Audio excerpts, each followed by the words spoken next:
ಜೈ ಭೀಮ್. ಏನಿವತ್ತು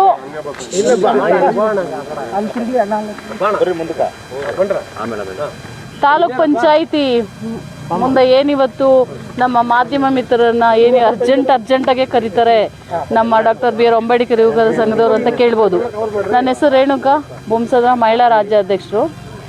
ಏನು ಮೂಲಭೂತ ಸೌಕರ್ಯ ಹಾಗೂ ಭ್ರಷ್ಟ ಅಧಿಕಾರಿಗಳು ತಹಶೀಲ್ದಾರ್ ಹಾಗೂ ವಿಶೇಷ ತಹಶೀಲ್ದಾರ್ ಅವರನ್ನು ಸೇವೆಯಿಂದ ವಜಾ ಮಾಡುವಂತೆ ಆಗ್ರಹಿಸಿದ್ದೀವಿ.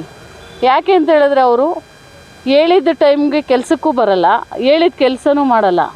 ನಾವು ಹೋದ ವರ್ಷ 7ನೇ ತಿಂಗಳು 31ನೇ ತಾರೀಕು ನಾವು ಅತಿ ಹೆಚ್ಚು ಜನಸಂಖ್ಯೆ ಸೇರಿಸಿ ಒಂದು ಕಾರ್ಯಕ್ರಮ ಮಾಡಿದ್ವಿ, ಅಂದರೆ ಬೃಹತ್ ಹೋರಾಟ ಮಾಡಿದ್ವಿ. ಆ ಹೋರಾಟ ಮಾಡಿದ್ರೆ ಆ ಹೋರಾಟಕ್ಕೆ ಉತ್ತರನೇ ಇಲ್ಲ. ಅವ್ರ ಹತ್ರ ಕೇಳಿದ್ರೆ ಉದಾಸೀನ ಮಾತುಗಳೇ ಮಾತಾಡ್ತಾರೆ. ಈಗ ನಾವು ಮಾಡಲ್ಲ, ನೆಕ್ಸ್ಟ್ ಮಾಡ್ತೀವಿ. ಏನಾಯ್ತಾದ್ರು ನಾವು ಕೊಟ್ಟಿರೋಂಥ ಒಂದು ಪ್ರಶ್ನೆ. ಹಾಂ ಸರ್, ಹೇಳಿ ಸರ್. ರೇಣಾ ಮಾಹಿತಿ ನಾನು ಕಳ್ಸ್ಕೊತಲ್ಲ. ಹಾಂ ಸರ್. ಜೈ ಭೀಮ್, ಜೈ ಭೀಮ್, ಜೈ ಭೀಮ್, ಜೈ ಭೀಮ್, ಜೈ ಭೀಮ್.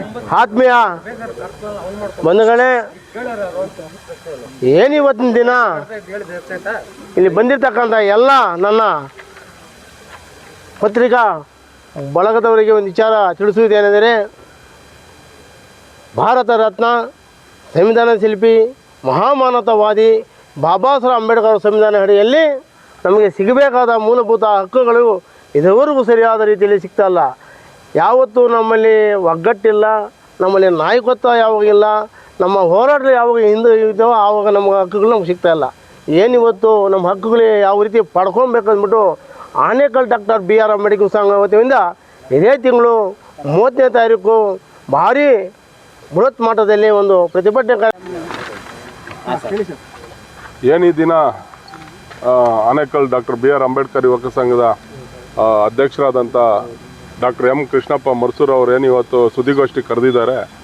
ಇದು ತಾಲೂಕಲ್ಲಿ ನಾನು ಕಂಡಂತೆ 3 ತಿಂಗಳಿಂದ ನಾನು ಸತತವಾಗಿ ತಾಲೂಕು ಓಡಾಡ್ತಾ ಇದ್ದೀನಿ, ಒಂದೇ ಒಂದು ಸಾಗುವಳಿ ಚೀಟಿಗೋಸ್ಕರ.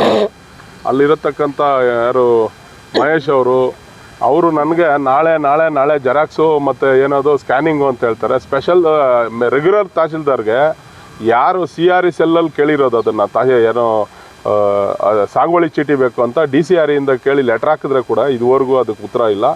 ನನಗೆ ಆಗ ಅನಿಸ್ತಾ ಇದೆ, ಏನಪ್ಪ ಇದು ಸರ್ಕಾರಿ ಕಚೇರಿನ ಇಲ್ಲ ಇವ್ರ ಸ್ವಂತ ಕಚೇರಿನ ಅಂತ ನನಗೆ ಬೇಸರ ಆಗಿದೆ.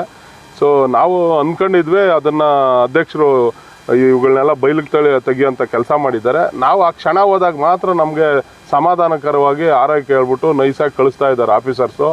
ಅಲ್ಲಿರ್ತಕ್ಕಂಥ ಸುಮಾರು ಅಲ್ಲಿ ನನಗೆ ಗೊತ್ತಿರೋಂಗೆ ಎಲ್ಲ ಈ 15 ವರ್ಷದ ಮೇಲೆ ಸರ್ವಿಸ್ ಆಗಿಬಿಟ್ಟಿದ್ದಾರೆ. ಅವ್ರಿಗೇನಾಗಿದೆ, ತಾಲೂಕಲ್ಲಿ ಯಾರು ಬಂದು ನಮ್ಮನ್ನೇನು ಮಾಡೋಕ್ಕಾಗಲ್ಲ ಅನ್ನೋದಿದ್ದಾರೆ. ಅದರಲ್ಲೂ ನನಗೆ ಗೊತ್ತಿರೋ ಪ್ರಕಾರ ಜಾಸ್ತಿ ಜನ SC ST ನಮ್ಮ ಕಮ್ಯುನಿಟಿಯವರೇ ಇದ್ದಾರೆ. ಅವ್ರಿಗೇನು ತಾಲೂಕಲ್ಲಿ ನಮ್ಮನ್ನು ಯಾರು ಏನು ಕೇಳಲ್ಲ, ನಮ್ಗೇನು ಮಾಡ್ತಾರೆ ಅನ್ನೋ ಒಂದು ಇದಿದೆ. ದಯವಿಟ್ಟು ಅಂಥ ಅಧಿಕಾರಿಗಳನ್ನ ಕೂಡಲೇ ಚೇಂಜ್ ಮಾಡಬೇಕು. ಈಗೇನು ನಮಸ್ತೆ ಸ್ನೇಹಿತರೆ, ಇವತ್ತು ಆನೇಕಲ್ ತಾಲೂಕು ಒಂದು ಭ್ರಷ್ಟಾಚಾರದ ಒಂದು ಕಚೇರಿಗಳಾಗಿ ಇವತ್ತು ಮಾರ್ಪಾಡಾಗ್ತಿದ್ದಾವೆ. ಯಾಕಂದರೆ ಇವತ್ತು ಜನಸಾಮಾನ್ಯರಿಗೆ ಇಲ್ಲಿ ಯಾವುದೇ ರೀತಿಯ ಒಂದು ಕೆಲಸ ಕಾರ್ಯಗಳು ತ್ವರಿತವಾಗಿ ಆಗ್ತಾ ಇಲ್ಲ. ಕಾರಣ ಏನಂದರೆ ಇಲ್ಲೆಲ್ಲ ಭ್ರಷ್ಟಾಚಾರಗಳ ಲಂಚಾವತಾರನೇ ತುಂಬೋಗಿದ್ದಾವೆ. ಇವತ್ತು ಒಬ್ಬ ಅಟೆಂಡರಿಂದ ಹಿಡಿದು ಮೇಲಧಿಕಾರಿವರೆಗೂ ಇವತ್ತು ಲಂಚ ಅನ್ನೋದ್ರ ಬಗ್ಗೆ ಬಂದ್ಬಿಟ್ಟಿದೆ. ಎಲ್ಲ ಭ್ರಷ್ಟರೇ ಆಗ್ಬಿಟ್ಟಿದ್ದಾರೆ. ಇವತ್ತು ಏನಾದರೂ ನಮ್ಮ ಒಂದು ಹಕ್ಕುಗಳನ್ನು ನಾವು ಪಡಿಬೇಕಂದ್ರೆ ಒಂದು ಹೋರಾಟ ಮಾಡಬೇಕು. ಆ ಹೋರಾಟಕ್ಕೆ ನಾವು ನಿಮ್ಮ ಥರ ಸಂಬಳ ತಗೊಂಡು ಜನರ ದುಡ್ಡಲ್ಲಿ ಶೋಕಿ ಮಾಡ್ತಿಲ್ಲ ಅಧಿಕಾರಿಗಳು. ನೆನಪಿಟ್ಕೊಳ್ಳಿ, ವಿಶೇಷವಾಗಿ ತಹಶೀಲ್ದಾರ್ಗೆ ಹೇಳ್ತಾ ಇದ್ದೀನಿ. ಆ ತಹಶೀಲ್ದಾರ್ ಹೆಸರಿಗೆ ತಕ್ಕಂಗೆ ಮೂಡಾಳ್ ಅಂತ ಏನಿದೆ, ಅವ್ರು ಮೂಡಾಳಲ್ಲ, ಅದು ಬೇರೆನೇ ಅರ್ಥ ಆಗೋಗುತ್ತೆ. ಅದನ್ನು ಜನಗಳು ಅರ್ಥ ಮಾಡ್ಕೊಬೇಕು. ತಾಲೂಕಲ್ಲಿರೋ ಪ್ರತಿಯೊಬ್ಬ ನಾಗರಿಕರು ಇದ್ರ ಬಗ್ಗೆ ಯೋಚನೆ ಮಾಡಬೇಕು. ಇಂಥ ಒಂದು ಭ್ರಷ್ಟ ಅಧಿಕಾರಿಗಳನ್ನು ನಾವು ಕಿತ್ತು ಎಸೆಯವರೆಗೂ ಈ ತಾಲೂಕು ಕಚೇರಿ ಆಗ್ಬೋದು ಅಥವಾ ಸರ್ಕಾರಿ ಕಚೇರಿಗಳು, ತಾಲೂಕು ಕಚೇರಿ ಅಂತನಲ್ಲ, ಸರ್ಕಾರಿ ಕಚೇರಿಗಳೇನಿದ್ದಾವೆ, ಸರ್ಕಾರಿ ಕಚೇರಿಗಳು ಹಣ ಮಾಡೋ ಅಂತಹ ಒಂದು ATM ಬ್ಯಾಂಕ್ಗಳಾಗೋಗಿದ್ದಾವೆ. ಈ ಅಧಿಕಾರಿಗಳು ಏನಿದ್ದಾರೆ 1 ವರ್ಷ 2 ವರ್ಷ ಈ ಅಧಿಕಾರದಲ್ಲಿ ಇರೋಂತಹ ಒಂದು ಅಧಿಕಾರಿಗಳೇನಿದ್ದಾರೆ, ಆ ಅಧಿಕಾರಿಗಳನ್ನ 1 ವರ್ಷ 2 ವರ್ಷ ಬಿಟ್ಟು ವರ್ಗಾವಣೆ ಮಾಡ್ತಾ ಇದ್ದಾಗ ಮಾತ್ರ ಈ ಒಂದು ಇದು ದಂಧೆಗಳು ಏನಿದ್ದಾವೆ, ಈ ಲಂಚಾವತಾರ ಕಮ್ಮಿ ಆಗ್ತವೆ. ಅವ್ರು ಇಲ್ಲಿ ಬೇರೆ ಬಿಟ್ಟು ಆ ಲಂಚನ ಆಸೆಗೆ